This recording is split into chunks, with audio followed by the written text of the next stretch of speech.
controllability enables renewable energy integration and expansion, optimizing the AC network performance. Hi, Paulo. Thank So thank you very time much. is running. Yes. Okay. Fine. Really is very interesting presentation, Paulo. Here there are some questions for your presentation. Perhaps the first question is regarding again the comparison between BSC and LCC and what is your recommendation. What is BSC technology expected to be better than LCC in terms of the best technical economic solution? When do you think that a BSC solution is the best solution from the economical technical point of view? Is it so? The LC technology is more is applied mainly when you have a huge transfer of a huge amount of power from one point to another point, and when you have strength of network with the sufficient high and to prevent to allow a stable of the converter. When you have a weak system, when you have there's a need to have active and reactive power capability to control the active and reactive power. When you have issues like there's a need. Weak AC system, then the VSC converter is more appropriate. Also, a VSC converter is a more compact solution in terms of footprint. It's about half of the size of the classical classical converter. So Yes. when in the case we have renewables like a huge amount of power generated by wind powers of solar, then it's more appropriate to use a VSC converter rather than LCC converter. An LCC converter for such a case that might need to include the synchronous condenser to make the system more robust, or install staticons to have a more stable AC system. In a VSC converter, there's no need for such additional features to be added to the network. I have here another question, so is Paulo, regarding the recovery process and typical recovery times. I say by critical failures like one phase short current. So what is now your impression regarding the difference between LCC and BSC so with these recovery times of the HVDC system? Yeah, I think both technology, LCC or VSC technology, you can have quite fast recovery time.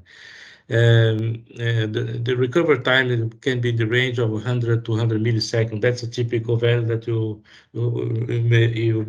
use to considering for when you are doing design the transmission system. Sometimes when we have very critical network, we have a little bit more difficult with the LCC converters, especially when we have very weak system like short circuit ratio below 2.5, below in the range of 2. For this kind of in such a critical system, LCC has a little bit more difficult to have a faster recovery time. With the VSC, the recovery time can be managed within the 100 to 100 milliseconds without any much difficulty. Thank you, thank you. Then I think so for this part, last question, so in order to get with the presentation is taking into account the massive entry of renewable energies into the system, which implies an increasing lower expected short circuit relationship. Should the next HVDC interconnection be BSC? What do you think about that? Will be a BSC, I say, get over to the LCC solution? Yeah, with when we have too much renewables and associated with AC grid, I think with the LCC technology is a little bit tricky to include to be used. I think in this case we must should account the installation of static cones to support to have additional support of the AC system. The static cone or synchronous condenser could might require with the use of a LCC converter. With the VSC converter, there's don't need to add this additional equipment. VSC converter might be more appropriate for such kind of transmissions for the transmission. Okay, Dr. Pablo Fischer, thank you very much. So I see your presentation have been very, very good. So this topic regarding resilience, yes, of HVDC system is extremely important now. You know the challenge that we have here in Colombia with two projects that will come, one with the interconnection to Panama and the other with the connection of the renewables from La Guajira. Is really so. Thank you very much again in name of Sigre Colombia. Yes, then we go with the next presentation. Thank you, Pablo. Thank you. Muchas gracias. Bueno, buenos días a todos. Mi nombre es Juan Camilo Zabala Castañeda, estudiante de Ingeniería Eléctrica de la Universidad Pontificia Bolivariana, y tendré el gusto de presentar al experto Jaime Alejandro Zapata a cargo de la presentación de experiencias en el sistema eléctrico colombiano.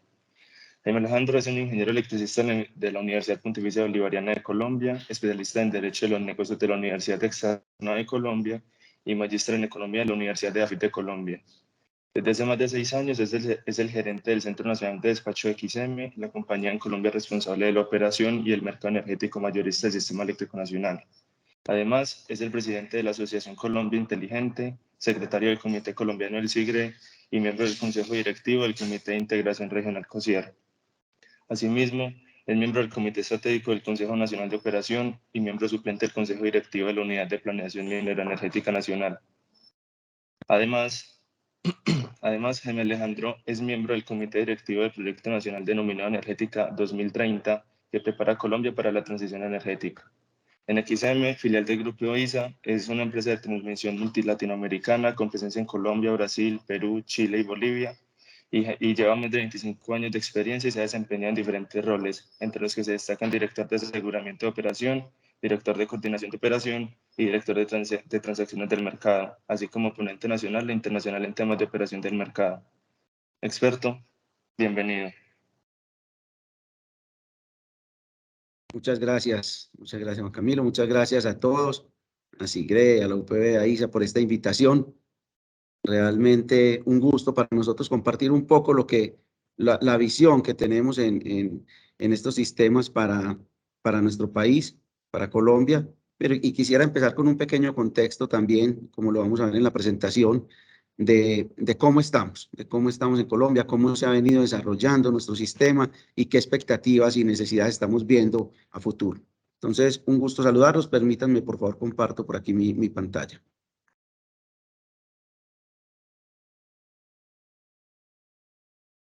Por favor, si alguien me puede confirmar que se esté viendo bien.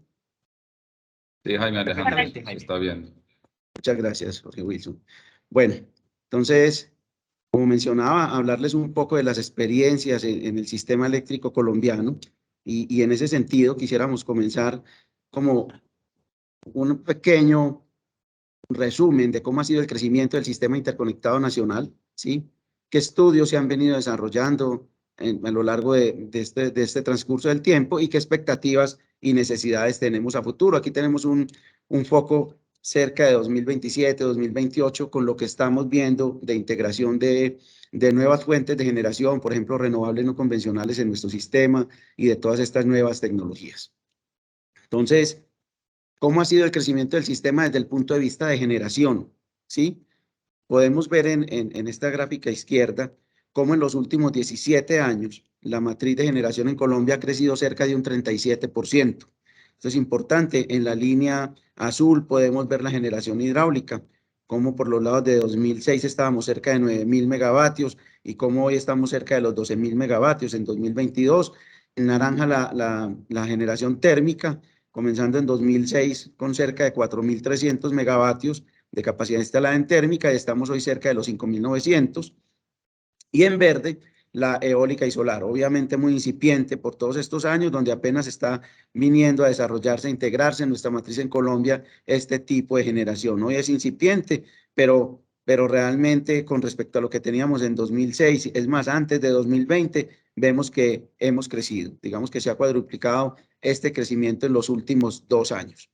Cabe anotar que la ubicación pues, del parque generador del sistema ha sido determinada por la disponibilidad de los recursos. Y en ese sentido podemos ver cómo en el Caribe de nuestro país, como en el norte, tenemos gran cantidad de recursos térmicos. Si la principal fuente de generación en el norte de nuestro país es la generación térmica, y ya más al centro y al interior tenemos generación hidráulica, porque son sitios donde contamos con mayor disponibilidad de embalses principalmente.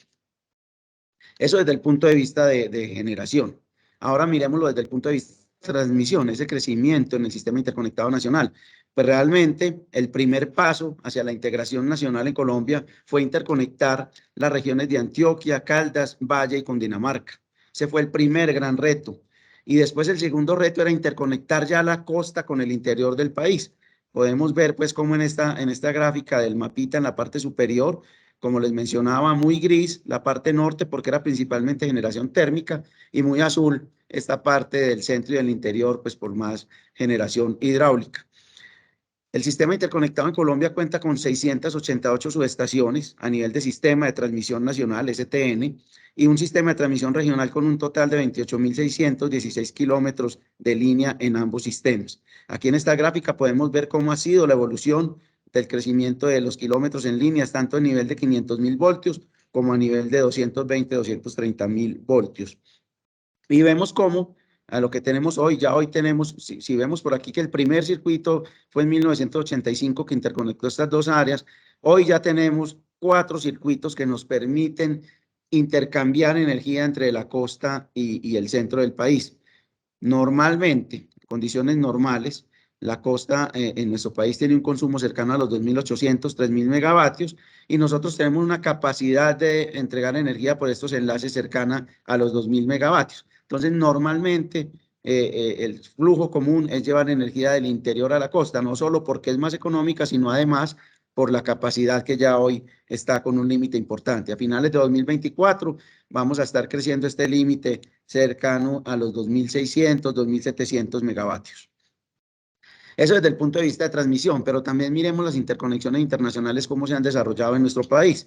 Entonces, digamos que desde el punto de vista, y todos lo sabemos, las interconexiones internacionales de alguna manera brindan esa estabilidad y esa flexibilidad que los sistemas requieren y contribuyen a la seguridad energética, obviamente por esa complementariedad que nos permiten aprovechar. Colombia actualmente está interconectado con Ecuador, esa es la interconexión que tenemos hoy con estas dos líneas que tenemos acá, ¿sí? Jamondino, Pomaski, que realmente en Venezuela teníamos 4 circuitos, pero como podemos ver en esta tabla, realmente ya contamos sin infraestructura, digamos que fueron desmantelados por situaciones que todos conocemos, que se tratarán de renovar según las intenciones que nos ha mencionado este nuevo gobierno, pero obviamente pues mientras se recupera la infraestructura habrá un tiempo importante allí. Pero de resto no tenemos en este momento más interconexión, solamente con Ecuador. Ya nos comentaron del caso de interconexión Colombia-Panamá y adicionalmente el regulador también viene trabajando en la interconexión a través Colombia-Panamá, que nos va a permitir llegar a todo el mercado eléctrico regional, como lo mencionaba Jorge Hernán, y adicionalmente por el lado de Ecuador con Perú y Bolivia también, que es lo que se viene trabajando con la nueva decisión CAN. Esto es lo que tenemos hoy. En nuestro país tenemos una demanda total cercana a los 11.500 megavatios, ¿sí? Tenemos una capacidad efectiva instalada cercana a los 18.000 megavatios, de los cuales cerca de 12.000 son hidráulicos y 5.800, 6.000 megavatios, cerca de 6.000 son térmicos. Esto es lo que les mencionaba, digamos, la poca penetración que hoy tenemos de energía solar y eólica en nuestra matriz.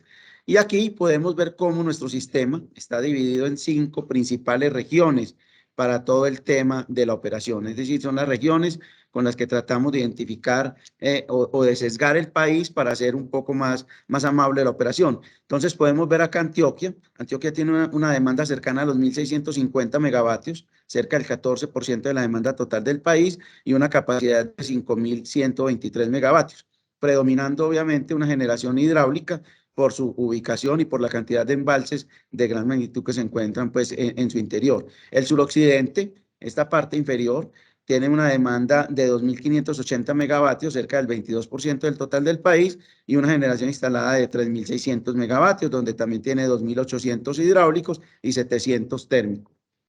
El Caribe colombiano tiene una demanda, como les mencionaba, cercana a los 3.000 megavatios, la máxima, y tiene una capacidad instalada de 3.585 megavatios, donde obviamente, como lo mencionaba también, predomina la térmica con cerca de 3.160 megavatios. El nordeste del país, que tiene pues también muy distribuidos sus recursos, miren que está como muy en el centro y con un poco hacia el norte, entonces tiene hidráulicos 1.800 megavatios y 1.400 de térmico, y el área oriental, principalmente hidráulicos, 2.100 megavatios. Este es el panorama que tenemos en Colombia. Entonces vemos una matriz muy hidráulica, cerca de nuestro 80%, como lo decíamos, y térmica, y apenas están empezando como a tomar relevancia o a empezar a tener un peso importante en la matriz, la generación solar y eólica. Es así como vemos a 2028 que nuestra matriz va a cambiar totalmente. A 2028 vemos que nuestra matriz va a tener un cambio importante. Vamos a tener cerca de 14.000 megavatios adicionales a los 18.000 que les mencionaba que tenemos hoy, y van a estar distribuidos principalmente así. Cabe anotar pues que esto es lo que estamos viendo a 2028 con las fechas oficiales que tenemos hoy de entrada de proyectos. Obviamente todos conocemos y de alguna manera lo hemos mencionado, hay dificultades en las fechas de entrada en operación de los proyectos y lo normal es ver retrasos en esta entrada de proyectos. Hoy tenemos en nuestro sistema proyectos con hasta de 8 años, 9 años de retraso para entrar en operación comercial. De cumplirse las fechas que les menciono entonces de estos proyectos, podemos hablar que en 2028 esos 14.000 vamos a tener cerca de 2.700 megavatios eólicos, cerca de 8.800 megavatios solares. Miren que este es un valor importantísimo del total de la generación nueva que vamos a tener en nuestro sistema en 2028, 1.500 megavatios hidráulicos y cerca de 700 megavatios térmicos. Entonces, vamos a tener una gran penetración de fuentes renovables no convencionales, y es por eso que debido a esta alta integración nosotros venimos realizando como operadores del sistema, y en aras de garantizar siempre la seguridad y la confiabilidad para la atención de la demanda, tenemos que ir haciendo todos esos estudios que nos permitan adecuar la operación del sistema integrado nacional interconectado nacional a toda esta transición, a estas nuevas tecnologías. Y esto es una preparación que no es solo no es solo de la operación. Realmente esto involucra personas, procesos, tecnologías, procedimientos. Es decir, esto es integral. Es cambiar el chip incluso de nuestros operadores en centros de control, porque obviamente vamos a cambiar de tener un mímico en estas dos dimensiones de hidráulico y térmico a una cosa mucho más, con mayores actores, vamos a tener pronósticos de viento, pronósticos de sol, algo a lo que hoy en Colombia no estamos muy acostumbrados, porque apenas, como lo mostrábamos en las diapositivas anteriores, tenemos una incipiente penetración. Entonces, para eso nos hemos venido preparando para esta incorporación de estas nuevas fuentes de generación y todas estas nuevas tecnologías. Ya tenemos por lo menos acondicionado nuestro centro de control con la última tecnología que nos permita tener toda esta información que requiramos en nuestro video wall, que nos podamos, digamos, disponer de lo que necesitamos para que esa operación sea segura y confiable, así como la tecnología también que nos permita interactuar con todos estos nuevos actores en la cadena, en los incrementos que vamos a tener de información. Por ejemplo, hoy tenemos una cantidad de información que en 2028, con este horizonte que tenemos acá, se va a multiplicar por 3. Entonces vamos a tener que priorizar la información que recibamos en sala de control, tener que tomar decisiones con esa información priorizada, lo que nos obliga a adecuar también nuestra arquitectura tecnológica para esta integración.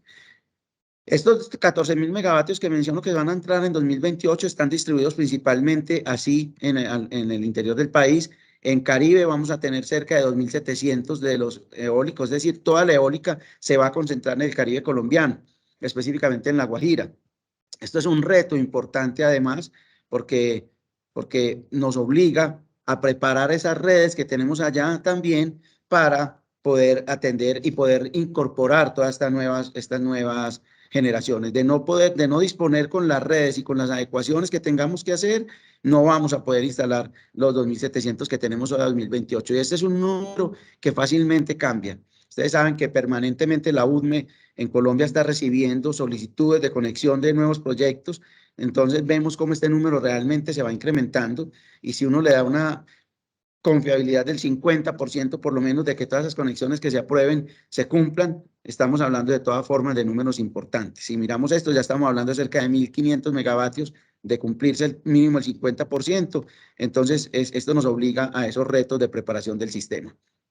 Y principalmente el hidráulico va a estar en Antioquia, cerca de 1.400 megavatios, el solar predominantemente en el Caribe colombiano, cerca de 5.000 megavatios, pero también con una cantidad importante en el suroccidente. Esto es lo que estamos viendo a 2028. Entonces, miren que de cumplirse estos proyectos, estamos pasando una matriz de 18.000 megavatios de capacidad instalada a cerca de 31.000 megavatios de capacidad instalada en nuestro sistema.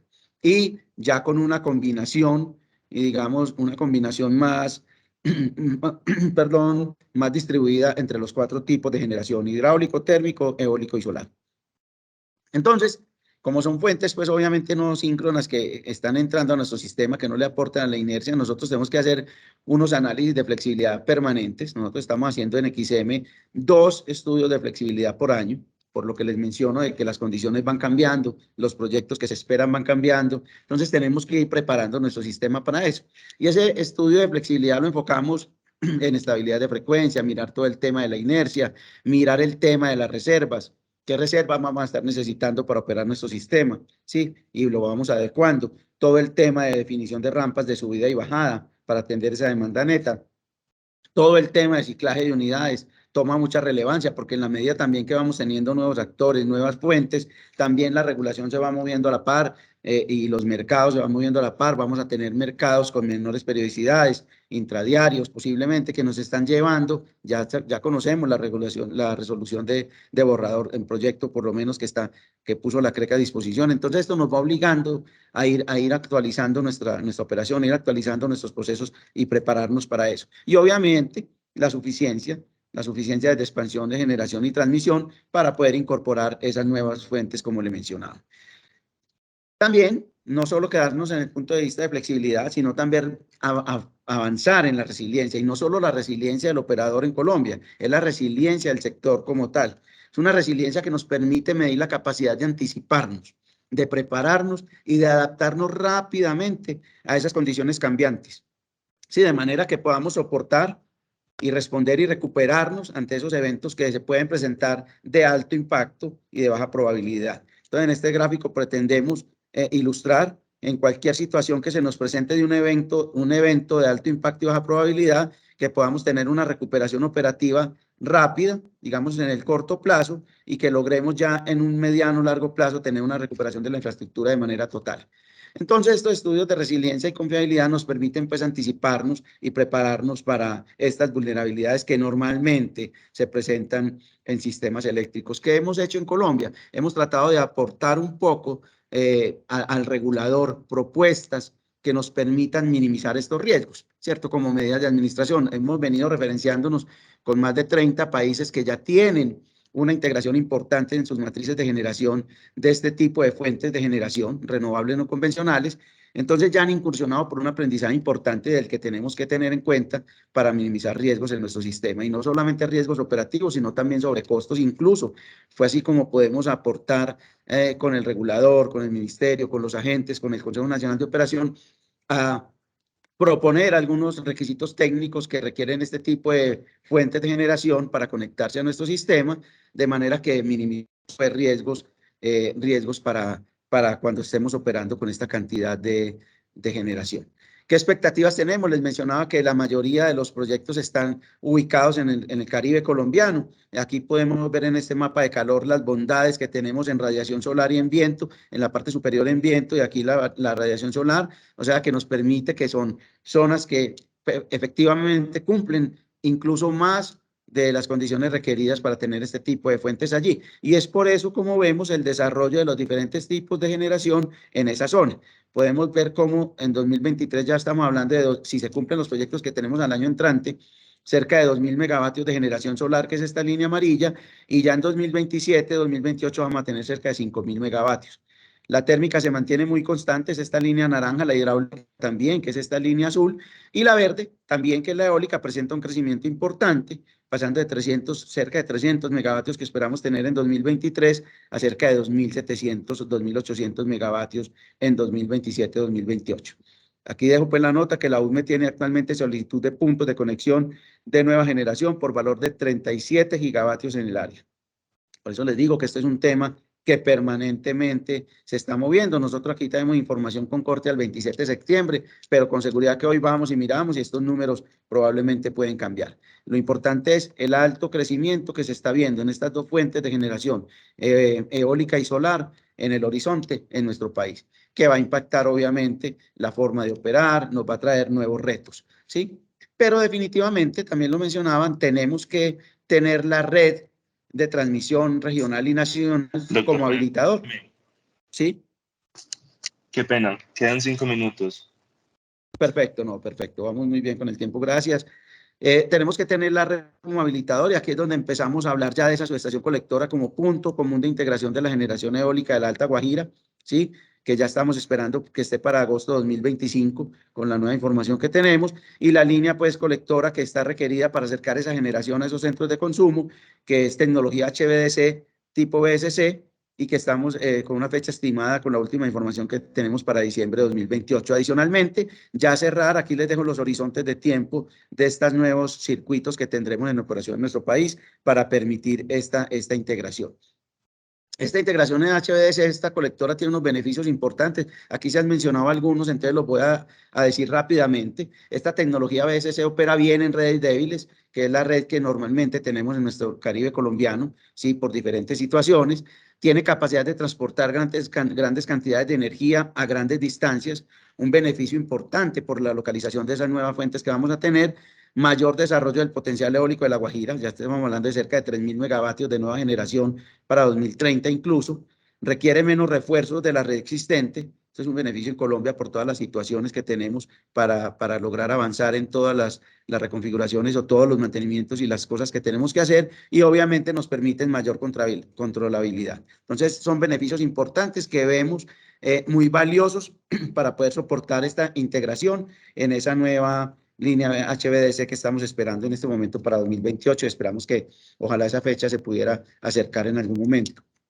Otros retos con la integración de renovables es todo el tema de inercia, todo el tema de manejo de voltaje y lo que les mencionaba en el manejo de flexibilidad. Entonces, con equipos de potencia, con capacidad de aporte real de cortocircuito, con compensadores síncronos y nuevas tecnologías, vamos a poder mitigar los efectos que vamos a tener en esa red débil en nuestro país. ¿Sí? Entonces, aquí no hablamos solamente de integración y de utilización de esa tecnología HVDC, sino también acompañada de lo que llamamos inteligencia en la red y de otros equipos que nos permitan capacidad de aporte de cortocircuito, que nos permitan optimizar el uso de lo que tenemos. Ya yo creo que esta diapositiva la puedo pasar muy rápido porque Jorge Hernán y Carvajalino la comentaron muy bien, de la interconexión Colombia-Panamá. Entonces creo que es un paso importante. Simplemente mencionar que desde el operador estamos muy optimistas con que logremos hacer esta interconexión, porque definitivamente es una apertura a todo lo que nos espera y es un aprovechar la complementariedad que tenemos en la región para atender la demanda de todos los otros y todos los vecinos de manera confiable y segura. Desde este punto de vista, yo pues, quisiera terminar con esta frase: las interconexiones de HVDC, al contar pues con la capacidad de transportar grandes cantidades de energía a grandes distancias, desde nuestro punto de vista jugarán un papel fundamental para la incorporación de grandes bloques de energías renovables en la zona norte del país y el transporte de estos al resto del país y a la región andina y Mesoamérica incluso. Muchas gracias y quedo atento a las preguntas. Sí, muchas gracias, Jaime, por esa excelente presentación. Bueno, hay una cantidad de preguntas apreciable, o sea, digamos un mar de preguntas. Yo creo que muchas de ellas podríamos resolver una o dos y muchas de ellas las podríamos abordar al final del foro, pues desde que Jaime pueda estar presente más o menos después de las 12. No sé si habrá posibilidad, de acuerdo Sí, con Jorge tu Wilson, agenda. Sí. cuenten conmigo, claro que sí.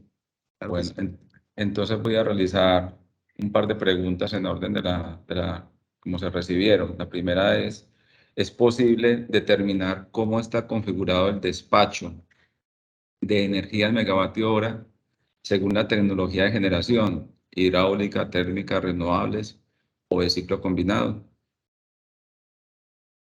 Bueno, Jorge Wilson, muchas gracias a quien hace la pregunta.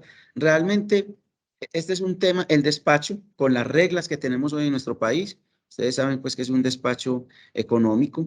Entonces, en la medida que nosotros tengamos recursos de generación que oferten disponibilidad y precio y tengamos una oferta y tengamos una demanda, vamos a seguir haciendo ese cruce de oferta-demanda en el despacho diariamente, no importa la periodicidad. Si ustedes tuvieron la oportunidad de ver la propuesta, el proyecto de resolución que salió de despacho vinculante y mercado intradiario, se sigue manteniendo este esquema, así sean menores periodicidades. Entonces, digamos que vamos a tener, el despacho va a depender mucho de las ofertas de estos generadores, sin importar el tipo. Normalmente, ustedes saben que en Colombia también los recursos de generación que estén en pruebas, los recursos no despachados centralmente, más normalmente en la base para la atención de la demanda de cada hora, de la demanda de energía del país, pero se sigue atendiendo ya por orden de mérito. Entonces, ese orden de mérito se va a seguir manteniendo. Entonces, el despacho realmente va a depender de esas ofertas, Jorge Wilson. Bueno, muchas gracias. Y la segunda pregunta sería, ¿actualmente existe alguna generadora solar que logre suplir la suficiente energía a nivel de sistema de transmisión regional de algún operador de red?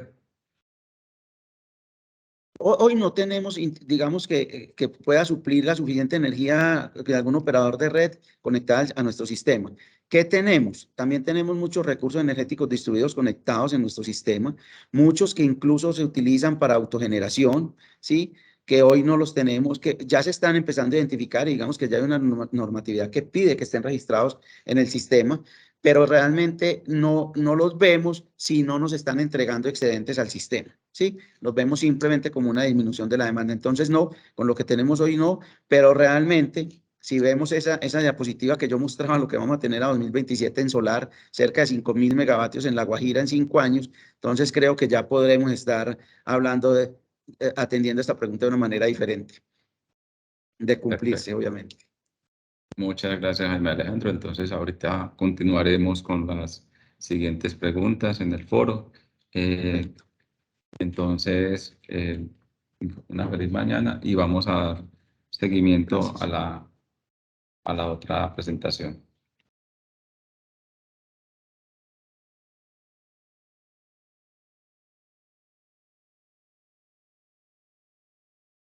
Okay, hello.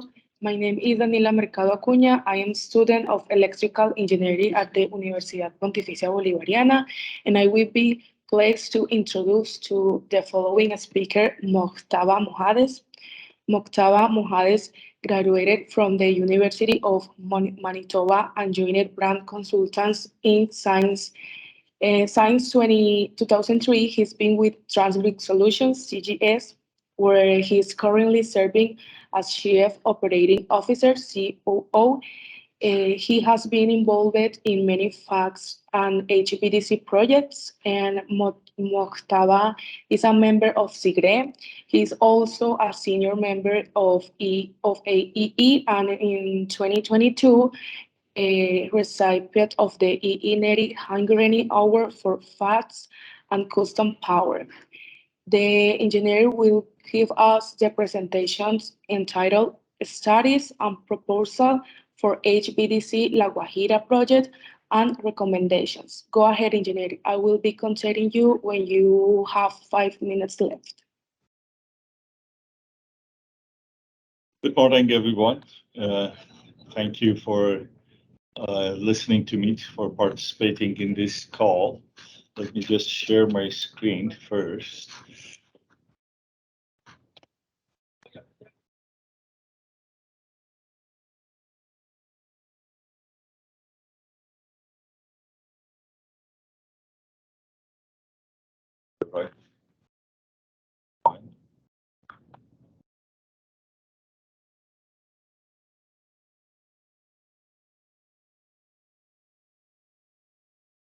Yeah, it's coming, Octava.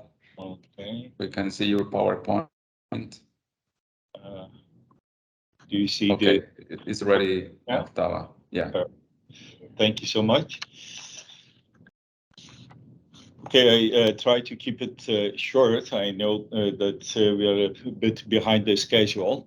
So the content of my presentation would be just a quick introduction to the interconnection project in Colombia, and then the scope of work of my company, Transgrid Solutions, and then the feasibility of various options that are available, and then we'll discuss why MMC voltage source converter is the preferred solution for this project. And at the end, we'll talk about the conclusions and recommendations. As you all know, the reason for discussing the HVDC project in Colombia is the plan for the expansion of the renewable resources in this area to about 3,000 megawatt wind and solar in total. And we need to transmit this new 3,000 megawatt of wind and solar power down to the Bogota area. So there are different ways of bringing this power. The first and most common approach is to connect the collector systems in Northeast to the load centers in central part of the country by AC transmission lines. So that's option one. The second option is to connect the renewable resources to the loads by HVDC transmission. The scope of work for my company was to assess the initial studies that were done by UCME prior to our engagement, and then the detailed evaluation of the HVDC technology options that we have for this interconnector. So we did it in 3 steps: selection of HVDC or HVAC transmission. That's step 1. We decide whether AC or DC. In second step, we check various HVDC technologies that are available and decide which one is the most suitable technology for this project. And then we go through the project execution considerations that are required for this project. So first step, AC transmission. There are various options again for the AC transmission. We can connect with the 500 kilovolt AC transmission from the collector 2 to Castasitas. Excuse me for my incorrect pronunciation. I don't know Spanish language, so my pronunciations, I'm sure, are wrong. But please bear with me. So option 1 is to connect to Castasitas. The second option is to connect to Xinu or Cermatoso. And the third option is to connect to Copay. And at the same time, connect the collector 1 and collector 2. And for the HVDC transmission, we consider the LCC technology and VSC technology. So AC transmission we studied, and it turned out that it's not suitable for various reasons. First reason is that we will have stability issues, particularly due to the capacity of 230 kV network. Dear Mohtaba, sorry, we are only watching the first slide. Are you? I'm through changing the slide. Sorry, I am going through the slides. Okay. Actually, I'm here now. Thank you. Okay, sorry. I thought it's moving. Okay. So as discussed, we checked various options in AC and DC, as you can see in this slide, connection to various bus bars within the AC system. And for the HVDC, we considered two different technologies. Now, the AC transmission, we came to the conclusion that it's not suitable for our application because we have stability issues in the AC system.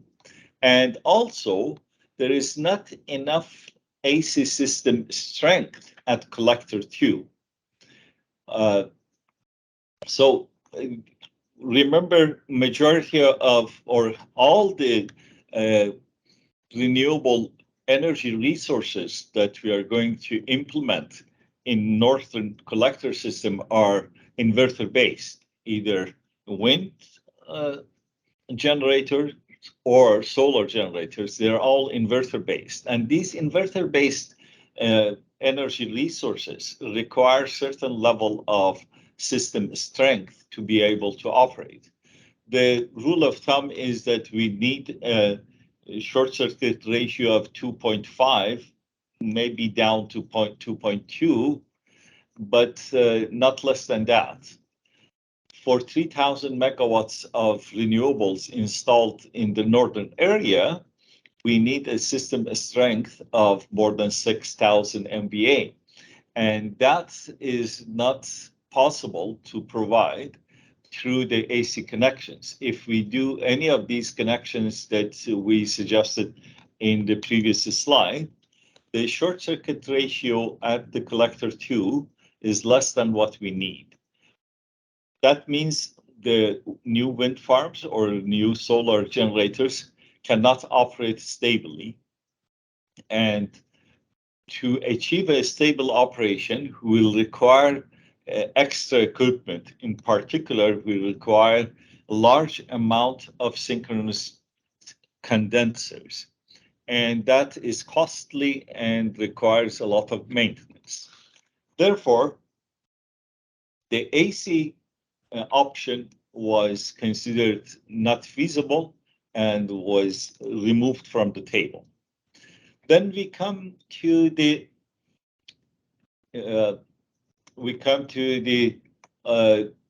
LCC technology for HVDC. As my previous colleagues discussed in the previous presentations, technologies available today for the HVDC are mainly LCC and VSC. LCC converters require, again, certain level of short circuit ratio. A minimum of 2.5 is recommended. Now, if we connect the northern renewable resources using LCC converters, we do not have that short circuit ratio. The best numbers that we achieve are about 1.8. So if we want to use LCC technology, again, we require a lot of synchronous condensers. We estimated about 650 MVA of synchronous condensers required at the collector 2 system. And that means a lot of extra cost and also maintenance, etc. So this option was also considered less favorable, and we moved to the VSC option. Now, the advantages of VSC HVDC for this particular application are that we don't need any additional equipment such as synchronous condensers. That's number one.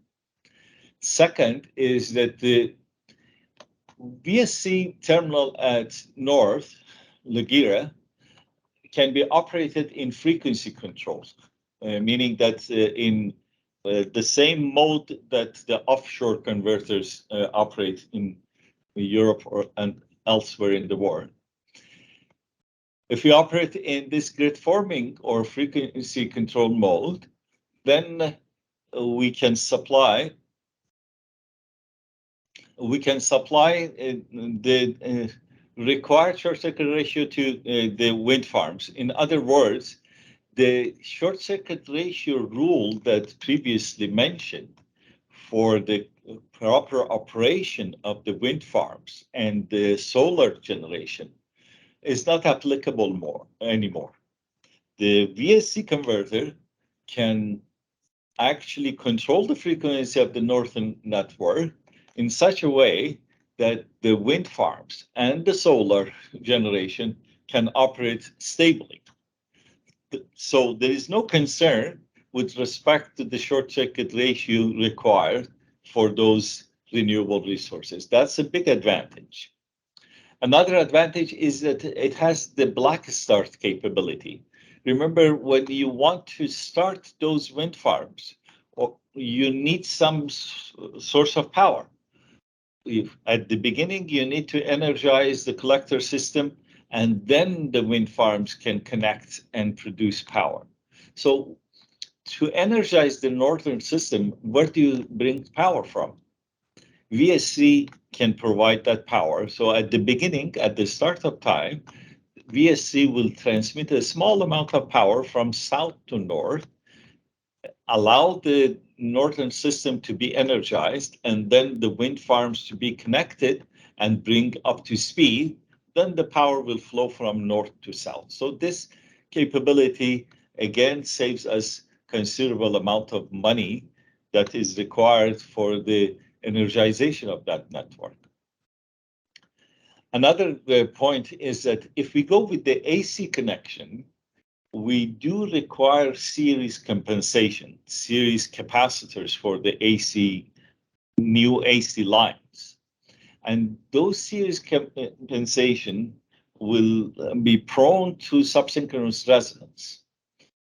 This issue does not exist if we go with the VSC option. So what we conclude is the voltage source converters have many advantages that make them a preferred solution for bringing power from the Laguira area to the central part of the country where the biggest loads are. Now, when we go with the VSC HVDC, again, we have multiple options in front of us.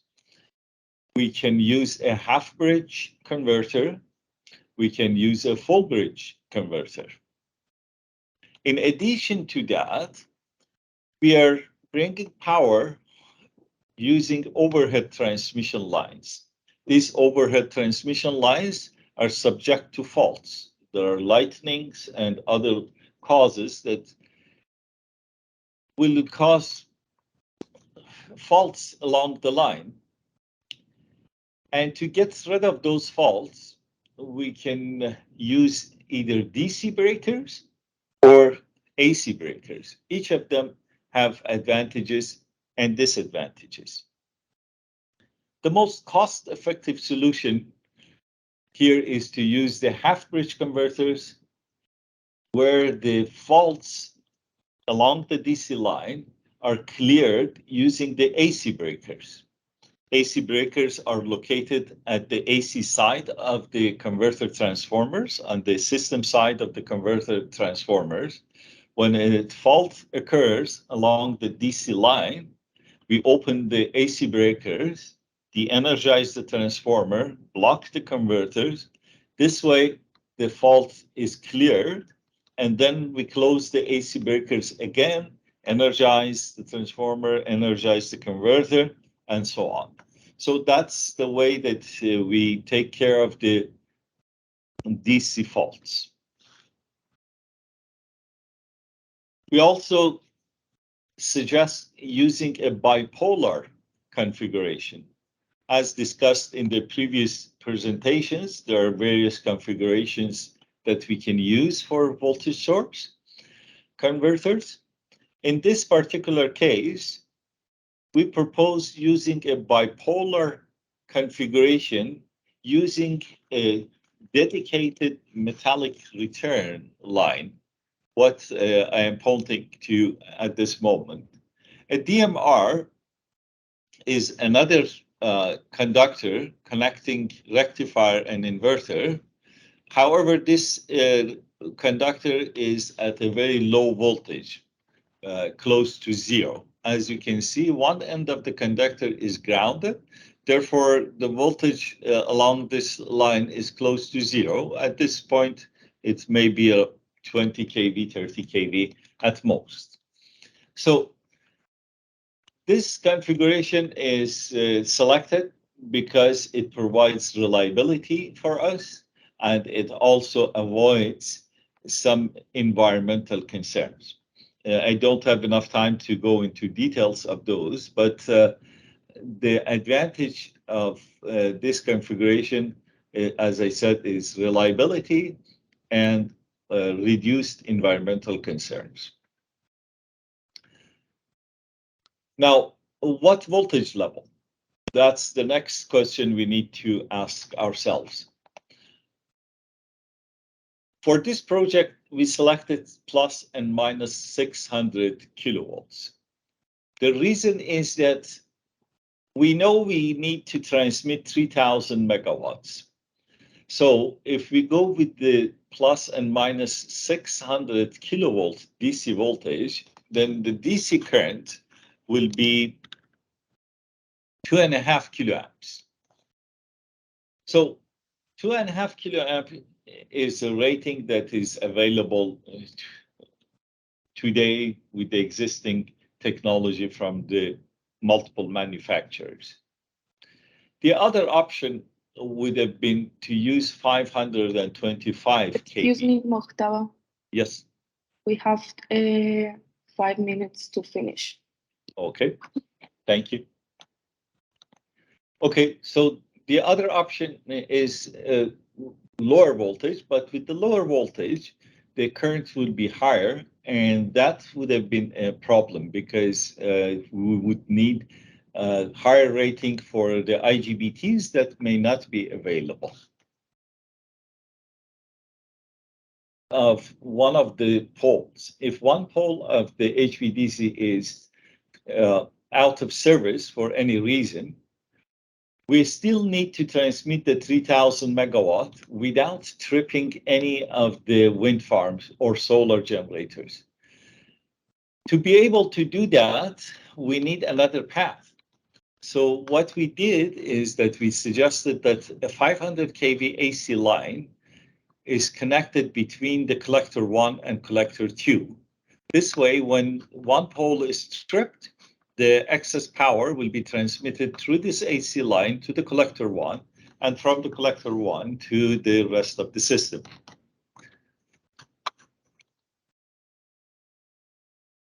Now, when we are operating in this particular configuration, then the collector 2 system is very weak, but connected to the AC system through this additional 500 kV AC line. Therefore, the northern terminal of the HVDC must operate in the grid forming mode. Otherwise, we will not be able to operate in a stable manner. So this is a requirement that needs to be considered. In our study, we also considered 2 different locations for connection of the inverter, Cerro Matoso and Primavera.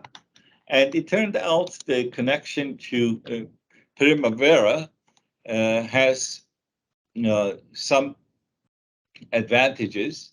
We only require some upgrades in the 115 kV system, not as much as we need in Cerro Matoso. Also, losses in the system are reduced if we connect to Primavera. However, we recognize that Primavera is a place where land is might not be available.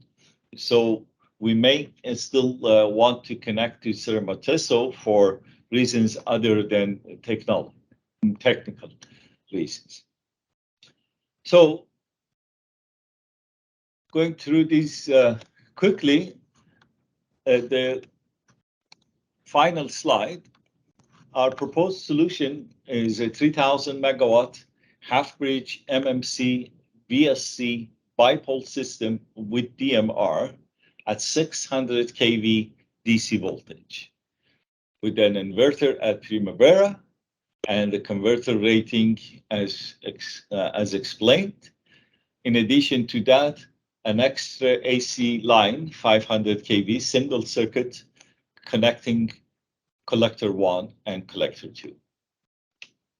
Thank you so much for your attention. If there are any questions, I'll be happy to respond. Thank you very much, Mokhtar. We will now proceed to the chat questions. Thank you very much, Mokhtar, for this excellent presentation. Now I will go to the questions in order of appearance. In the first one, could you please discuss VSC cost when compared to hybrid HVDC, LCC, VSC cost, and their transmission capability commercialized nowadays? A comparison of LCC with mixed VSC LCC and VSC, right? Exactly. Okay. When we say hybrid LCC VSC, there are different things that people have in mind. I am guessing that what the question is about is that we have a voltage source converter at the rectifier end and LCC converter at the inverter end. If that's what the question means, then yes, this is a possibility, and that may save us a little bit of money. However, it brings a lot of complexity also into the technical design. I understand that, yes, systems of this design are in service in China, but the reason that they used this design in China was the fact that the rating was not available. In the system that is in operation in China with rectifier is LCC, the rectifier was required to be 8,000 megawatts. We cannot build a voltage source converter at 8,000 megawatts. That technology is not available today. At least it wasn't available at the day that this project was designed in China. So they put the rectifier of 8,000 megawatt capacity using LCC technology. However, the inverters, they used the VSC technology, one at 3,000 and the other one 5,000 megawatts. And that's an 800 kV system. For this project, we do not suggest that because the technical complexity, I think, is too much, doesn't justify, I cannot justify. The cost savings are minimal compared to the additional risks that it brings to the picture. Okay, thank you, Mokhtar. And the next one. In Colombia, the loss of one pole of the collector 2 means to get out 1,500 megawatts, which could be dangerous for the operation. How do you think to deal with this risk? Yes, that was a big challenge during the project. And the way that we dealt with this is that this generation is not lost. We proposed a connection between collector 1 and collector 2 using a 500 kV AC line, single circuit. This is a short distance, only 50 kilometers. So the additional cost is not big. 50 kilometers of single circuit 500 kV transmission line will allow the extra power to flow from collector 2 to collector 1, and then from the collector 1 to the rest of the system. So the system does not lose the 1500 megawatts. The generation is not tripped. The generation stays intact, and the full power, 3000 megawatt, will flow towards the load. The only extra thing that you need to do is an SPS, because suddenly the loading on the 500 kV system will go up. So we need to actually trip some of the line reactors to manage the voltage. So we need a special protection system that under these conditions switch off several line reactors. It's all actually listed in our report, which is available online. You can look at that, and you see which reactors are required to switch off. Thank you, Mokhtar. And the last one, which kind of grid forming controls were considered for this project? Fast reactive control, power oscillation damping, POD, ADC? Well, yeah, as you know, there are many grid forming controls are being suggested. So the one that we used actually is not too complicated. And we use this controller in other projects as well for the energy islands in Northern Europe. And it doesn't use synchronous machine concept. We actually control frequency at the northern end to adjust the angle, actually. And then there are extra loops to for the stability. Actually, the design, it's published in some papers. The design is our own design, and it's in our opinion, it works better than the other ones that are published. So I can provide the link to the papers. You can see the papers in SIGRE and other places that we published. Okay, Mokhtar, thank you very much. At the end, we will have a forum.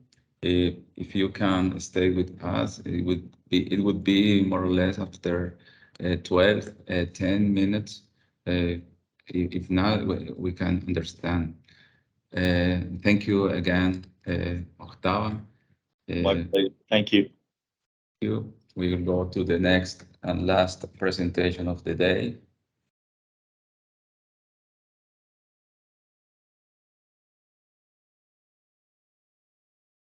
Muy buenos días a todos, yo soy Pablo Gil, estudiante de Ingeniería Eléctrica de la Universidad Pontificia Bolivariana y tengo el placer de presentarles al ingeniero José Mauricio Restrepo con su exposición Experiencias del primer proyecto HVDC en Chile. José Mauricio Restrepo es un ingeniero electricista de la Universidad Nacional de Colombia, especialista en mantenimiento industrial de la Universidad de AFID, magíster en Economía Aplicada de la misma universidad y magíster en Administración de Negocios del Westfield Business School. En sus 19 años de experiencia en el sector de transmisión de energía, ha estado vinculado a diversos procesos en las etapas de creación. Muchas gracias a todos los organizadores por la invitación. Voy a proceder por acá a compartir pantalla.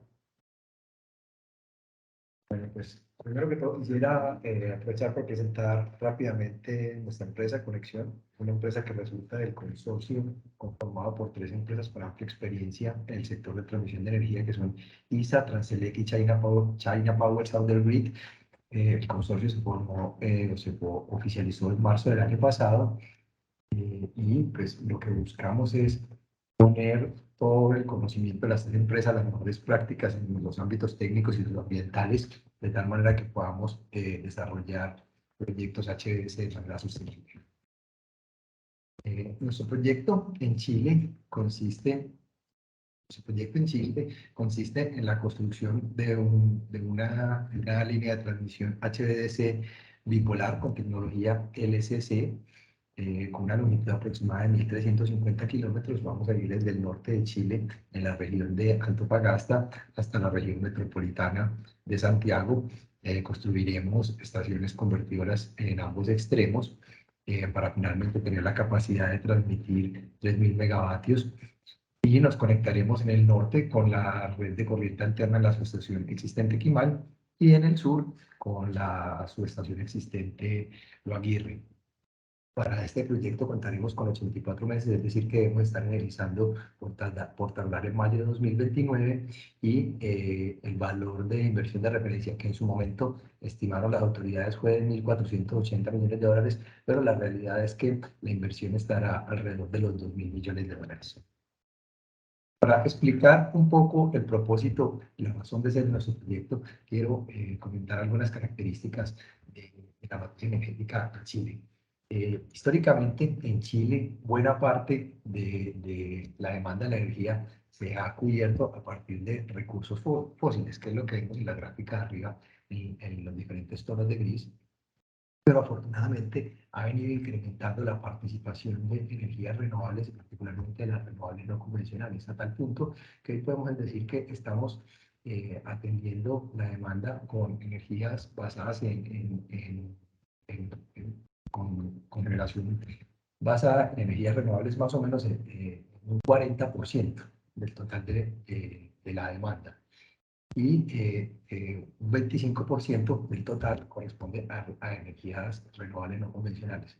Sin embargo, es importante tener en cuenta que la capacidad instalada actualmente en Chile de renovables, de energías renovables, corresponde aproximadamente al 60% de la totalidad de la matriz. Entonces tenemos un 60% de capacidad instalada, pero tenemos la demanda solo por un 40% de energías renovables. Y para entender un poco por qué pasa esto, ya seguramente nos estamos imaginando que hay unas restricciones en la transmisión de energía. Importante mirar esta gráfica de barras que tenemos a la izquierda, donde encontramos el aporte de generación de energías renovables no convencionales en cada una de las regiones de Chile.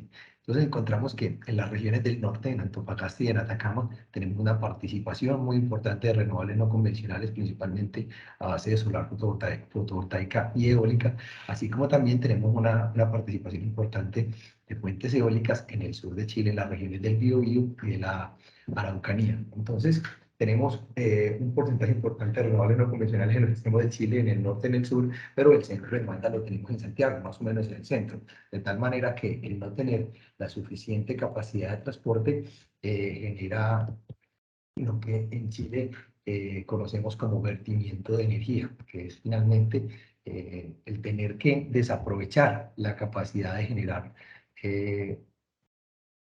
mayormente o en mayor medida con renovables no convencionales.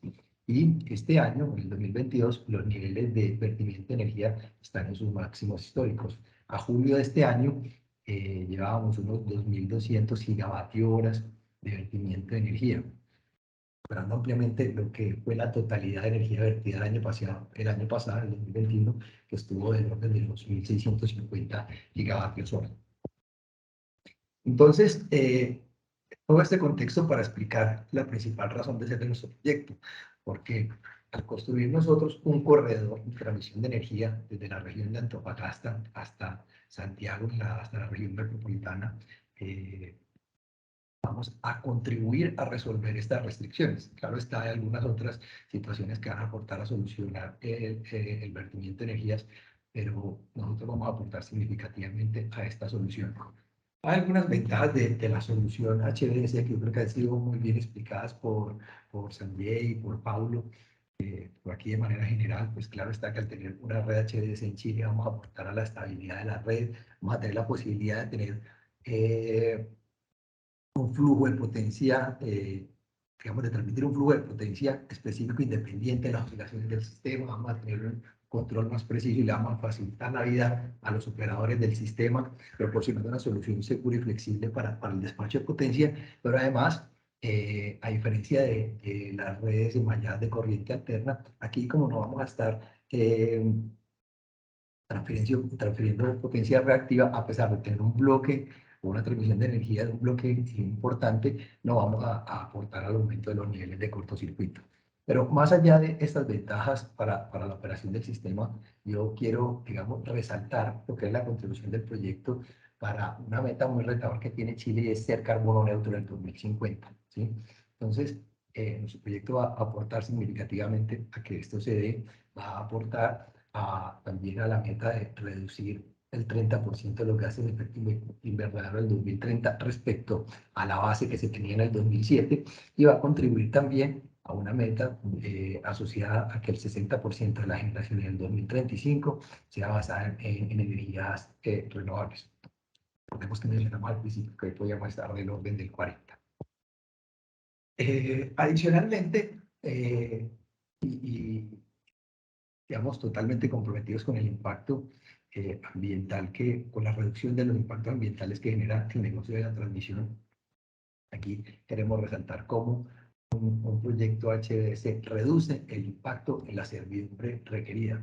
Por ejemplo, para transmitir un bloque de 4.000 megavatios en corriente alterna podríamos estar necesitando unas 4 o 5 líneas de 500 kilovoltios, mientras que esa misma necesidad de transferencia de potencia la pudiéramos estar resolviendo con un bipolo HVDC, lo cual nos va a permitir reducir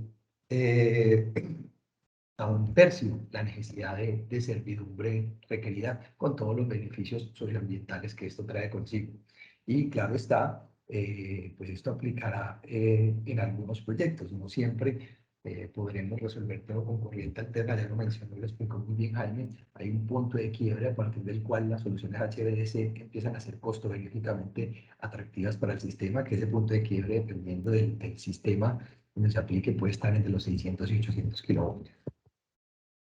Y para no hablar sobre las líneas y comentar también un poco, mostrar un poco la dimensión de los equipos de las estaciones convertidoras, tenemos estas imágenes. Entonces, en la parte de arriba vemos lo que serían los filtros y los reactores de alisamiento, que es lo que vamos a ver en la entrada de la línea de a la estación convertidora. De allí vamos a pasar a la sala de válvulas, que nos sirven las fotos de las personas para dimensionar esos equipos, esas salas de válvula pudieran ser equivalentes a edificios de 4 o 5 pisos de altura. Luego de allí vamos a pasar a los transformadores, que en nuestro caso, en nuestro proyecto tendremos en el norte transformadores 600, 220, en el sur 600, 500 kilovoltios, siendo unos transformadores con unas dimensiones muy significativas. Y finalmente, pues saldremos, después de esos transformadores, el patio de AC, que es, digamos, lo más parecido, o realmente bastante parecido a las soluciones AC que ya conocemos. Y queremos también entonces mencionar algunos puntos que nosotros consideramos relevantes como aciertos y oportunidades de mejora en lo que fue el proceso de estructuración de oferta del proyecto HVDC en Chile. El Coordinador Eléctrico Nacional, que pudiéramos decir se asemeja o incluye funciones de lo que en Colombia le corresponden a la URME, pero también a XM. El Coordinador Eléctrico tuvo un enfoque sistémico de las bases o de los pliegos de la oferta, lo cual nosotros consideramos un acierto. No fue un enfoque determinístico, sino dejó muy claro cuáles eran las necesidades del sistema, la tecnología que se debía utilizar, y nos dio la oportunidad a los inversionistas y a nuestros aliados tecnológicos de encontrar la mejor solución para atender esas necesidades. Dejó muy claro la disponibilidad anual de energía, pero además definió un valor que era retador, pero cumplible, que fue en el caso de nuestro proyecto, 98% de disponibilidad anual de energía, restringiendo que no más del 0.5% puede estar asociado a mantenimientos correctivos. Porque nada sirve que ponga unos niveles de disponibilidad demasiado altos. Claro, técnicamente favorecería el sistema, pero nunca seríamos capaces de teóricamente demostrar que estaremos en capacidad de cumplir esos niveles de disponibilidad por encima del 29,5%. También consideramos un acierto que definir un listado mínimo de repuestos. Claro está, los repuestos realmente requeridos nosotros vamos a definir en función de un estudio de confiabilidad, disponibilidad y mantenibilidad, pero el que ellos hayan definido una base, un listado mínimo de repuestos, da una base de comparación bastante adecuada para los diferentes inversionistas. Y además dejar muy claro también los límites operativos y los regímenes de sobrecarga, que fueron unos riscos muy importantes para poder dimensionar la solución HVDC que vamos a construir en Chile.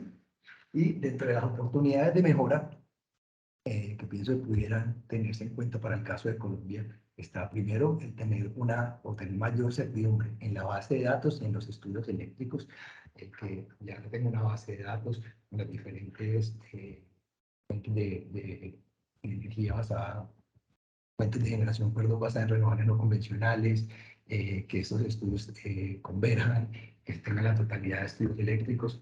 Es un dato, son insumos muy relevantes para poder mejorar la certidumbre de la oferta y por ende presentar ofertas más competitivas y más cercanas a lo que realmente se construirá. Y lo otro, el tiempo de estructuración de la oferta. En Chile contamos inicialmente con 7 meses, luego nos dieron un mes más, estuvimos alrededor de los 8 meses. Sin embargo, pensamos que hubiera sido adecuado y bueno para todos el contar al menos con un año para la estructuración de una oferta de estas dimensiones. Lo otro es, en conexión, siendo muy conscientes del impacto que tendrá nuestro proyecto para el sistema chileno, estamos muy enfocados en asegurar la calidad de nuestro proyecto. Para eso, entonces, hemos construido un equipo de ingeniería interna o ingeniería de propietario muy robusta, con ingenieros con amplio conocimiento de la red local, pero también con algunos otros ingenieros con amplio conocimiento en la tecnología HVDC. Estamos planeando una inspección muy rigurosa de las fábricas que fabricarán nuestros equipos, y ahí hacemos referencia no solo a las pruebas en fábrica, sino a un proceso de validación inicial de la calidad de las fábricas, de tal manera que si hay oportunidades de mejora las ejecutemos antes de iniciar la fabricación de nuestros equipos. Tendremos pruebas RTDS, es decir, que probaremos todo nuestro sistema de control y protección en caso cerrado, con una simulación real de la operación del sistema. Contaremos también con consultores especializados en HVDC, especialmente para los estudios eléctricos que realizarán nuestro proveedor de estaciones convertidoras, y estamos incorporando desde el inicio del proyecto no solo la visión de ingeniería y construcción, sino una visión también de operación y mantenimiento, de tal manera que desde el principio diseñemos una solución con una visión completa del ciclo de vida de los activos. Aquí vamos a mencionar algunos de los retos que tenemos identificados, se vienen a futuro, y algunos que ya están empezando y en los cuales estamos trabajando para asegurar la viabilidad de nuestro proyecto. El primero tiene que ver con las altas corrientes que tendremos en las subestaciones de corriente alterna. Pues si tenemos en cuenta que tenemos unos bloques de energía muy grandes, 3.000 megavatios, en las subestaciones de 220, particularmente en la subestación de 220, nos va a llevar a que tendremos corrientes nominales del orden de 6.000 amperios. Ahí, para dimensionar, normalmente en una subestación de ese estilo pudiéramos estar hablando entre los 2.000 y 3.150 amperios, así que hablar de 6.000 es sin lugar a duda un reto de ingeniería que tendremos que resolver. Ingeniero, discúlpame, quedan 5 minutos. Perfecto, muchas gracias. Lo otro es que vamos a diseñar el proyecto HVDC más grande en zonas altamente sísmicas. Ustedes saben, Chile tiene un alto nivel de sismicidad, lo cual implica otro reto de ingeniería para el diseño de los equipos, su soporte y su conexión.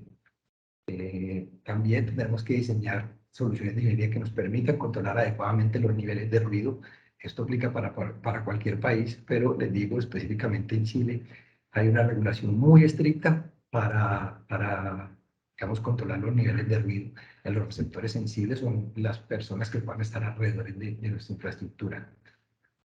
Necesitamos también un conocimiento muy especializado en HVDC, y al igual que la cantidad de empresas, la cantidad de personas que tienen conocimiento en HVDC a nivel mundial no son tantas, por lo cual estructurar o conformar un equipo de trabajo altamente especializado y competente y tener unos buenos proveedores no es tan fácil como quisiera. Y adicionalmente, pues de la mano de crear estos equipos de trabajo altamente especializados, pues eso nos lleva a que en nuestra empresa tenemos diferentes culturas. Específicamente en nuestro caso tenemos personas de Chile, de Colombia, de China y de Brasil, ¿sí? Entonces, pues más allá de que el idioma común de trabajo es el inglés, y lo cierto es que hay una diferencia de culturas que hoy tenemos que aprender a manejar para que en lugar de ser un inconveniente sea una oportunidad de agregar mayor valor a nuestro proyecto. Vienen también algunos retos logísticos. Mencionaba hace un rato el tema de los transformadores, aquí como para que dimensionemos los transformadores más grandes que tenemos en Colombia. Creo que son los de la subestación Medellín. Son transformadores monofásicos de 150 MVA, cuyo peso puede estar un poco superior a las 100 toneladas, peso de transporte sin aceite 100 toneladas. Y el transportar a sus equipos en Colombia implicó un año de trabajo en la adecuación de vías y puentes para poder llevar esos transformadores desde el puerto a la subestación Medellín. 112 toneladas como peso de transporte. En el caso de esta solución HVDC, vamos a transportar equipos cuyo peso de transporte sin aceite y sin accesorios supera las 400 toneladas. Entonces, claramente es todo un reto logístico. Tenemos cada vez más exigencias ambientales y la necesidad de tener un adecuado tratamiento o relacionamiento con las comunidades. Nuestro proyecto va a atravesar 5 de las 16 regiones de Chile. Hemos identificado más de 200 organizaciones sociales y más de 30 comunidades indígenas, de tal manera que el relacionamiento temprano y de buena calidad con todos esos stakeholders nos va a permitir un adecuado desarrollo del proyecto. También será un reto conseguir los predios para construir las estaciones convertidoras. Ya nos explicaban que en el caso de LSC, como en nuestro proyecto, hay mayor necesidad de área para las estaciones convertidoras. Nosotros estaremos del orden de las 25 hectáreas como área requerida para construir nuestras estaciones convertidoras, que eso puede ser, no sé, 35 a 40 canchas de fútbol juntas. Entonces, conseguir un espacio tan grande en cercanías de Santiago es bastante complicado.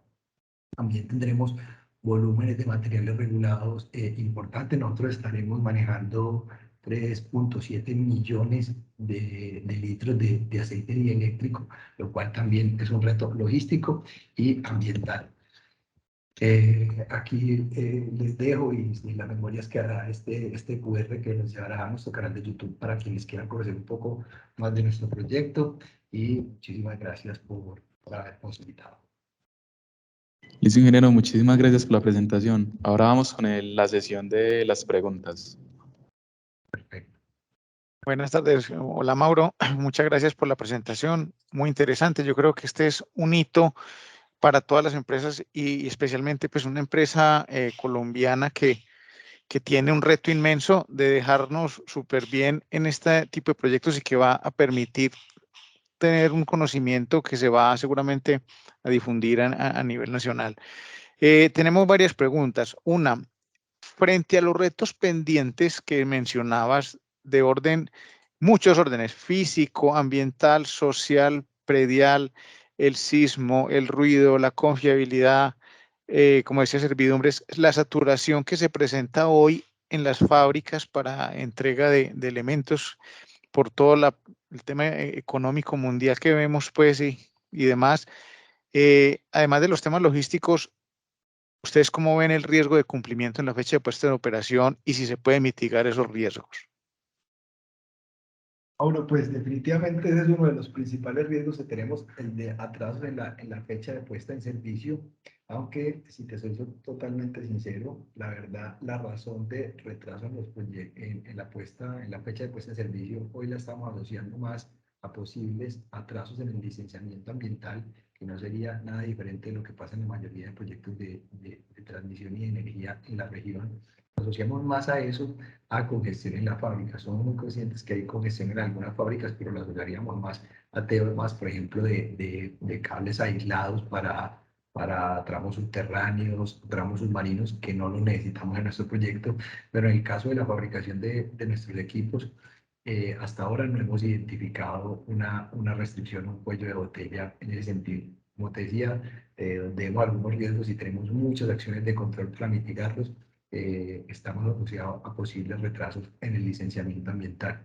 Que te cuento, nosotros llevamos aproximadamente 6 meses y vamos a pasar 6 meses más para terminar el estudio de impacto ambiental, de tal manera que lo podamos presentar en febrero del próximo año, febrero-marzo del próximo año, y desde ahí tendremos 2 años para que las autoridades tramiten ese estudio de impacto ambiental, de tal manera que en marzo de 2025 deberíamos estar en capacidad de empezar a construir las líneas y las estaciones convertidoras.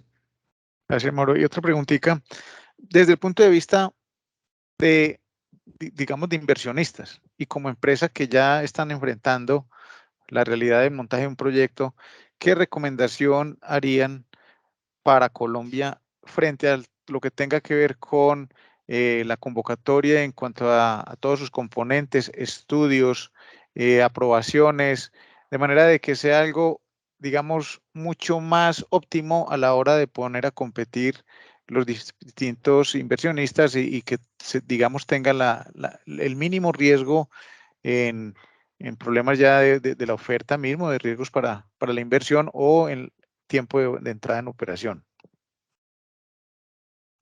Pues hay un ideal para todo inversionista, que no lo tuvimos en Chile, no lo tendremos en Colombia y difícilmente lo tendremos en el corto plazo en algún país de la región, pero el mundo ideal sería una convocatoria que saliera teniendo ya definido la franja de servidumbre o el buffer por el cual puede transitar o podemos construir la línea. Ese sería el mundo ideal, lo cual mitigaría significativamente los riesgos de atraso y generar los riesgos para el inversionista. Ahora, sabiendo que eso es de baja probabilidad de ocurrencia, tanto en Colombia como en los demás países de la región, y que es un riesgo que tenemos que administrar los inversionistas, para el caso de Colombia, y estaba en una de las diapositivas, pero aprovecho para alargarme un poco más en ese sentido. Nosotros lo que recomendaríamos son básicamente dos puntos. El primero, que idealmente pues, la UNA pudiera proporcionar una base de datos del sistema muy completa, actualizada, pero que además tenga una adecuada convergencia, o no tenga problemas de convergencia a pesar de la incorporación de la generación basada en renovables no convencionales y el enlace mismo del HDS. Eso es fundamental para poder dimensionar adecuadamente los equipos de la solución HDS. Pero lo otro es el tiempo de estructuración de oferta. Porque lo que pasa es que estos son proyectos de una dimensión tal que hay alta probabilidad de que las diferentes empresas armen consorcios, como fue el caso de Chile, para poder competir, para poderse presentar.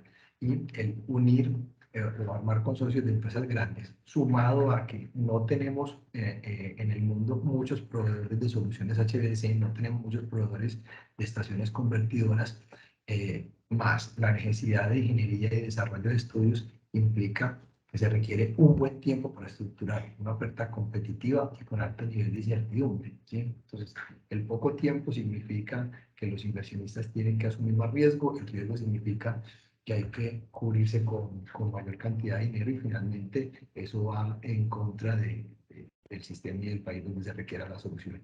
Entonces resumo la respuesta en 2 puntos, Mauro, y es certidumbre en la base de datos del sistema. Segundo, un tiempo adecuado que nosotros creemos que debería ser del orden de 1 año para estructurar la oferta. Muchas gracias, Mauro. Vamos. Bien.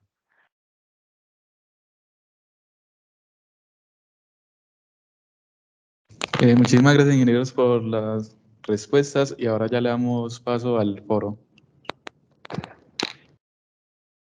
Gracias, Pablo.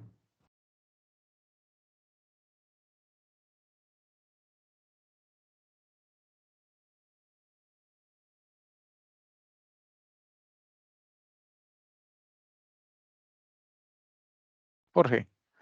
Sí, estoy activando también muchas gracias. Henry ya no nos acompaña. Exacto, tuvo que... Ya, bueno, ausentarse. Exacto. Listo, entonces, no, muchas gracias a los expositores por estas excelentes presentaciones.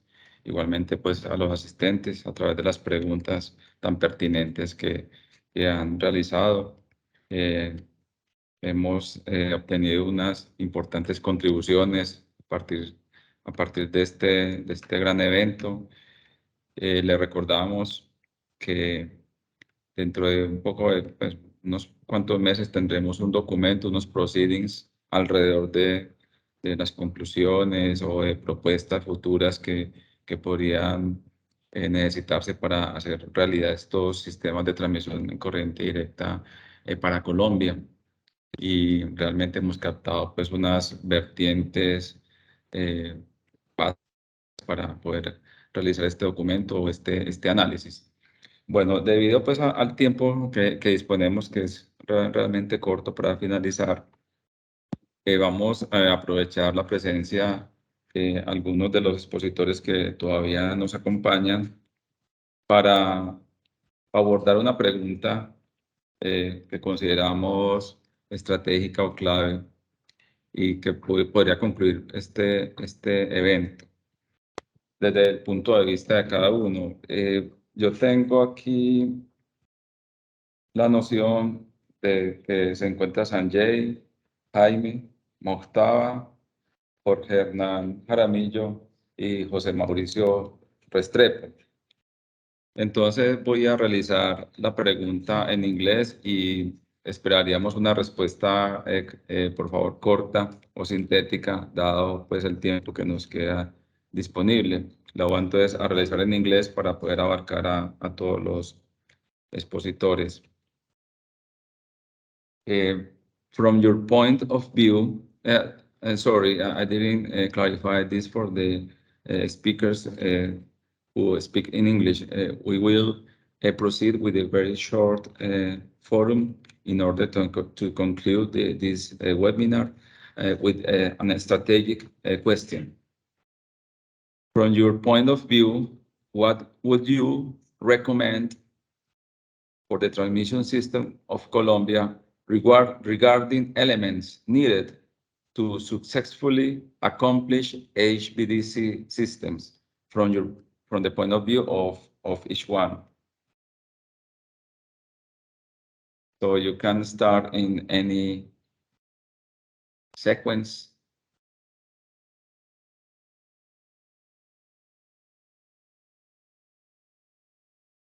Okay, Mojtaba. I think I explained my opinion in my presentation. That was the subject of my presentation, that considering the studies that we did, our conclusion is that VSC HVDC using half-bridge technology would be the right solution for this project. Great. Thank you very much, Mojtaba. Now, who wants to continue? Thank you, Jorge Wilson. Actually, it's kind of the same answer that I was sharing with Jorge Mauricio. That according to our experience, we really strongly recommend to provide to the possible investor a good database of the system, because the lack of that, we are completely sure that we're going to impact the dimension of actually the design of the solution and the capex of the project. So we strongly recommend provide a strong and correct databases of the system, and also give the opportunity to investors to have time to develop a correct bid. But we think that a correct time, a proper time in HVDC project like the Colombia needs, it will need about 1 year for preparing that bid. Jose Mauricio, thank you very much for this conclusion. And we can see that Sanjay is still present. Do you have any recommendations? Yeah, I mean, as was presented by the speaker, Mojtaba, regarding the studies, because they have already done quite a bit of studies on this project specific. So generally also, I think the half-bridge technology, VSC, would be more suitable for this. Only thing is that with regard to the grid forming controls, maybe more detailed investigation need to be done at some point of time and then seen what is appropriate, because some work is also going on quite a bit on this grid forming controls in parallel. So then exactly project specific requirements need to be evaluated. That's the only comment I have from my side. Yeah. Thank you very much, Sanjay, for the recommendation. And now we have Jaime and Jorge Hernán Jaramillo. Jorge, if I'll try my answer, but in Spanish. I think it's much better. Problem. No problem. Let me say this. Cuando usted va a desarrollar un proyecto con una tecnología que no se ha usado nunca, y en estos proyectos, además de eso, son muchos los actores que tienen que participar en la decisión o tienen que participar en promover la solución. El problema que se presenta es que no todos, en términos de conocimiento de beneficios, de haber incorporado la tecnología, en haberle perdido el miedo a la tecnología, el problema es que no todos están en el mismo nivel. Entonces, eso hace que sea muy difícil que los proyectos salgan adelante, que se tome mucho tiempo para que finalmente terminen viabilizándose. A pesar de que es súper evidente y que en otros países o en otras regiones, digas Europa, el norte de América, Estados Unidos y Canadá, desde hace muchos años vienen desarrollando nuevas tecnologías. Nosotros apenas las vemos, nos llenamos de temores y empezamos todos a nivelarnos. Y vuelvo, insisto, eso hace muy dispendioso el proceso, entonces no sé a quién le deba corresponder esta tarea, pero lo que se debe hacer es intentar poner a todo el mundo lo más rápido posible en el mismo nivel. Y cuando digo todo el mundo, estamos hablando de un individuo común y corriente, un ciudadano común y corriente, los ambientalistas, los reguladores, todo el mundo, para que los procesos salgan más adelante, más rápido y sin menos miedos y sin menos tardanza.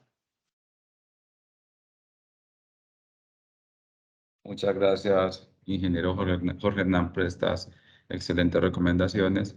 Y damos paso al ingeniero Jaime Alejandro Zapata. Thank you, Jorge Wilson and Mauricio. We think that the use of HVDC technology really is crucial to enhance our system, yeah? And for energy transition, it's necessary for the energy transition. For example, I will say that now in our network in Colombia is weak, yeah, but then HVDC will help us, yeah, because we have no strong grid. We need these technologies to enhance our grid, yeah. Given the massive integration in no conventional renewable source in the north of our country, it's necessary, yeah, it's necessary to have the transmission network as an enabling axis for its connection to the system. Yeah, we need more new technologies to approach our technology. So HVDC is definitely crucial for this reason, for the Wilson. Jaime, thank you very much for this excellent recommendation. And now we are going to conclude this session. We thank a lot to our experts and people attending. We hope that you can join in the future to the B4 SIGRE working groups. Yeah. Only one thing more, please, Wilson, because I think that is right now we are introducing we are introducing the HVDC technology in our system, yeah? So it's necessary to continue working this working group. It's very important because we need, for example, to training our operators, to training our people in this technology, yeah? It's maybe a good topic to continue working in this working group, Wilson. Thank you very much, Jaime. By the way, we have a question from one of the person attending regarding the education from the universities or in the universities regarding HVDC systems and facts. Maybe we have to include these subjects in the future. We at present have these subjects in our graduate programs, but maybe in the undergraduate programs we have to include all of these topics in order to face properly the new challenges that the energy transition requires. Thank you very much for these comments to all, Jaime, and to all.